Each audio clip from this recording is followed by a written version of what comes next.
हाय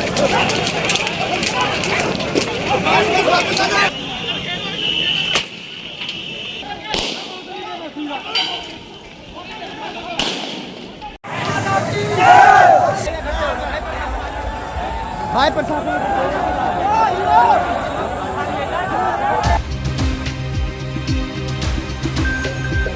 आप देख रहे हैं TTI न्यूज और ऑन नेटवर्क देश दुनिया की खास खबरें। और आज देश में क्या चल रहा है आपको पता ही है कि आज देश में अग्निपथ चल रहा है और थोड़ा बहुत अग्नि उसकी यहाँ तक भी पहुंची। और कितनी अग्नि पहुंची है इस संबंध में बातचीत के लिए हमारे दो साथी हमारे साथ हैं, श्री किशोर जी और सोनू जी। जी, अगर आपसे पूछें हम किशोर जी, तो आज जो परिदृश्य सामने आया और अब कहाँ तक स्थिति है, नियंत्रण में है और क्या कुछ हो गया है? जी देखिए, अगर बात करें तो आज का घटनाक्रम काफी दुर्भाग्यपूर्ण था, क्योंकि लगातार प्रशासन के द्वारा इस बात का प्रयास किया जा रहा था कि जो आक्रोशित युवा हैं उनके द्वारा किसी भी तरह प्रकार की तोड़फोड़ हिंसा न की जाए, जिसके लिए एसएसपी गौरव ग्रोवर मथुरा जो हैं उन्होंने रात को एक अपील करी थी और जो युवा थे उनसे वो अपील करी थी, साथ ही उनके परिवारजनों से भी अपील करी थी। लेकिन एसएसपी की इस अपील का जो आक्रोशित युवा थे, साथ ही उनके जो परिजन हैं, उन पर कोई असर दिखाई नहीं दिया और सुबह से ही बड़ी मात्रा में सड़कों पर जो युवा थे वो एकत्रित होने लगे। एटीवी के पास उन्होंने अपना जो आक्रोश था उसको सड़कों पर बयान करने के लिए एकत्रित हुए और उसके बाद जब पुलिस वहां पर पहुंची, उन्होंने उनको समझाने बुझाने का प्रयास किया। तो आक्रोशित जो युवक थे वो जो है कोटा दिल्ली जो रेलवे ट्रैक है उसको उन्होंने जाम कर दिया, साथ ही शताब्दी जो ट्रेन आ रही थी उसको उन्होंने काफी देर तक जाम रखा।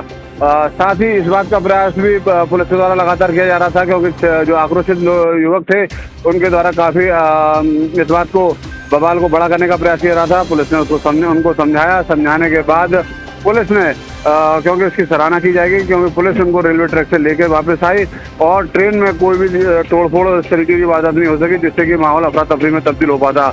लेकिन हाईवे पर आते आते एक बार आक्रोशित जो युवक थे उनके अंदर आक्रोश पनप गया और उन्होंने दिल्ली आगरा हाईवे एक बार को फिर जाम कर दिया, और जिसके लिए एसएसपी डीएम ने उनको काफी समझाने बुझाने का प्रयास किया। अन्य अधिकारी थे, उन्होंने काफी समझाने बुझाने का प्रयास किया, लेकिन युवा थे अपनी मांग पर अड़े हुए थे और उनकी मांग थी कि जो उनके साथी पुलिस ने हिरासत में लिए उनको छोड़ा जाए, साथ ही उनकी मांग को जल्द से जल्द पूरा करवाया जाए, मांग जो है उनकी उसको पूरा किया जाए। इसी दौरान कुछ उपद्रवी लोग थे, कुछ जिन्होंने हिंसा को भड़काने का काम किया और एकदम से जो है वहाँ पर पथराव की स्थिति उत्पन्न हो गई। उन्होंने जो आक्रोशित लोग थे, युवक थे, उनके द्वारा बसों में, गाड़ियों में, टैंकर्स में तोड़फोड़ की गई, पथराव किया गया, पुलिस के ऊपर पथराव हुआ, भगदड़ की स्थिति बनी, लोगों को वहाँ से भागना पड़ा, जिसमें कई जो यात्री थे जो वाहन में यात्रा कर रहे थे, अपने निजी वाहन से यात्रा कर रहे थे, उनको मौके से अपनी गाड़ी छोड़कर भागना पड़ा। आग यानी की घटना को भी जो उपद्रवी थे उन्होंने अंजाम दिया है। भरतपुर रोड पर एक बस को उन्होंने आग के हवाले किया है। भीड़ को कंट्रोल करने के लिए पुलिस को टीयर गैस छोड़नी पड़ी, लाठीचार्ज करना पड़ा। इसके साथ साथ फायरिंग की बात भी सामने आई है। इंस्पेक्टर के द्वारा फायरिंग की तस्वीरें वायरल हो रही है सोशल मीडिया पर, लेकिन पुलिस फायरिंग की बात से इनकार कर रही है और कड़ी मशक्कत के बाद, कड़ी धूप के बाद जो अग्निपथ योजना थी उसका लगातार विरोध हुआ। और आज की अगर बात करें तो जो पथ था, जो रास्ते थे, उन पे अग्नि ही अग्नि दिखाई दी। तो कहा जा सकता है कि दुर्भाग्यपूर्ण थी घटना थी, लेकिन फिलहाल अब स्थिति नियंत्रण में है। पुलिस चारों तरफ से जो रास्ते हैं, मेन रास्ते हैं, प्रमुख चौराहे हैं, तिराहे हैं, भारी संख्या में तैनात कर दी गई है और हर इस तरीके के जो लोग हैं जो उपद्रव को फैला सकते हैं उन पर नजर बनाए हुए है। जी, बहुत बहुत धन्यवाद, आपने सब कुछ कह दिया है। और अगर सोनू जी अगर हो लाइन पर तो कृपया। सोनू जी, आप सुन रहे हैं मेरी आवाज को? जी, आपकी आवाज आ रही है। सोनू जी, हम आपसे आज का जो परिदृश्य पूरे देश का रहा है उसको लेकर यदि बात करें, उस पर अगर एक सरसरी नजर आपने डाली हो तो क्या आपको नजर आ रहा है? क्या है ये, कहाँ कहाँ क्या कुछ हुआ है और क्या कुछ है, मतलब कुल मिलाकर ये? देखिए खत्री जी, जिस तरीके से अपने सहयोगी किशोर जी ने बताया आपको कि मतलब किस तरीके से सुलझा और कई गाड़ियों में आग लगा दी गई थी, कई गाड़ियों पर पथराव किए गए थे, कई इसको लेकर पुलिस ने इसके बाद लाठीचार्ज भी किया, जो युवा थे उनको इधर उधर दौड़ाया। जो स्थिति थी आज की पूरी दुर्भाग्यपूर्ण रही, पूरे देश में इसी तरीके का माहौल रहा। अगर बिहार की बात करें तो बिहार में भी इसी तरीके की स्थिति देखने को मिली, और आसपास के अपने जो जनपद हैं, अलीगढ़ है, हाथरस है, इस जगह भी इसी तरीके की स्थिति देखने को मिली। अब युवा को कौन किस तरीके से डील कर रहा है, कौन इन्हें समझा रहा है, कौन इन्हें मोटिवेट कर रहा है इस तरह की घटना को करने के लिए। इस तरीके की जो घटना है, किस तरीके से अगर ये सेना में जाएंगे तो किस तरीके से वहाँ पर देश की सेवा कर पाएंगे, क्या इसी तरीके से पथराव करेंगे, क्या इसी तरीके से वाहनों में आग लगाएंगे, ये सब कुछ दुर्भाग्यपूर्ण है। इनको शांति के पथ पर चलना चाहिए, और जो भी अपनी मांगे हैं वो सरकार से शांतिपूर्वक जो धरना प्रदर्शन होता है उसे करना चाहिए। सरकार इनकी अवश्य सुनेगी, सब कुछ तरीके से सुनेगी। और बताया जा रहा है कि कई नेताओं ने भी इस तरीके का अपील की है कि इन पर शांति बनाएं, कई अधिकारियों ने भी अपील की है कि शांति बनाएं। अब लगता है कि इस तरीके की अगली कल देखना होगा कि क्या शांति इस तरीके की अपील को समझ पाएंगे, नहीं समझ पाएंगे युवा। बिल्कुल, बहुत आपने कम शब्दों में बहुत कुछ कह दिया है कि अग्निपथ पर चल रहे युवाओं को शांति पथ पर चलना चाहिए और इन घटनाक्रमों से बचना चाहिए, इस प्रकार के विरोध प्रदर्शनों से बचना चाहिए। और फिर वे सोचें कि वे तो रक्षा की बात कर रहे हैं, ये तो भक्षा हो रही है देश की, कहाँ इसमें रक्षा हो रही है।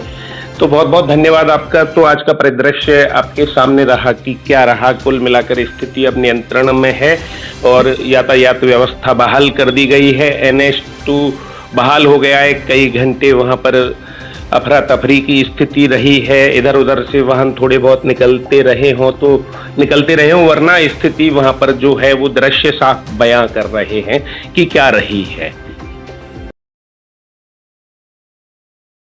देखिए, यहाँ पर नेशनल हाईवे 2 पर जो आवागमन है वो कुछ समय के लिए बाधित हो गया था। कुछ युवकों के द्वारा यहाँ पर आवागमन बाधित करने के दृष्टिकोण से हाईवे पर जाम किया गया था। उनसे काफ़ी समय हमारे और कप्तान साहब के द्वारा बात भी की गई, उन्हें समझाने का प्रयास किया गया और उनसे ये भी अनुरोध किया गया कि अपने ज्ञापन के माध्यम से अपनी बात कहें, ताकि हम शासन स्तर पर, भारत सरकार के स्तर पर जहाँ तक भी वो बात पहुँचाना चाहते हैं उनकी बात ज़रूर पहुँचाई जाएगी। इस संबंध में काफ़ी डिस्कशंस हुए, उनसे काफ़ी लंबा समय वार्तालाप हुआ, उन्हें सड़क से साइड पर हट के बात करने के लिए भी अनुरोध किया गया। लेकिन आवागमन को चलाना बहुत आवश्यक था। सड़क के ऊपर, नेशनल हाईवे के ऊपर आवागमन हम बाधित ज़्यादा समय नहीं रहने दे सकते। इसके ऊपर एम्बुलेंसेस वगैरह इत्यादि जो आवश्यक वस्तुओं या आवश्यक सेवाओं से संबंधित गाड़ियां हैं वो भी उनका आवागमन बाधित हो जाता है। तो यहाँ पर व्यवस्था सुनिश्चित कर ली गई है। अभी आप देख रहे हैं कि सड़क के ऊपर आवागमन जो है वो सुचारू रूप से चल रहा है और दोनों तरफ ट्रैफिक चल रहा है। स्थिति सामान्य है अभी भी हम, लेकिन सभी सतर्क हैं। जो सारी सूचनाएं हैं पूरे ज़िले स्तर पर एकत्रित लगातार की जा रही थी। पुलिस और प्रशासन पहले से ही, कल से ही अलर्ट था।